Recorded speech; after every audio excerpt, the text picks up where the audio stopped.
بتاؤ کیا اس کے علاوہ کوئی در ہے جہاں میں عبادت کر کے اس سے دعائیں مانگوں، اس کا ذکر اذکار کروں؟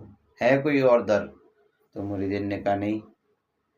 تو جب کوئی اور در نہیں ہے جہاں میں سجدہ بسجود ہوں، اپنا سجدہ زمین پہ رکھوں اور جس سے میں اپنی دعائیں کروں، جس کے سامنے میں ہاتھ پھیلاؤں اور جس سے میں اپنی ضرورت کی فریاد کروں اور جس سے میں حاجات کی دعائیں کروں، جب کوئی اور در ہے نہیں تو پھر اسی کے پاس ہی رہنا ہے، اسی کے سامنے ہی سجدہ کرنا ہے، اسی سے ہی دعائیں کرنی ہیں۔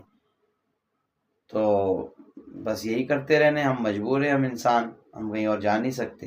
پھر ایک دم سے صدا آئی کہ اب کے بعد سے تیری دعائیں بھی قبول ہے اور تیری عبادات بھی قبول ہے اور تیری ساری چیزیں قبول ہے۔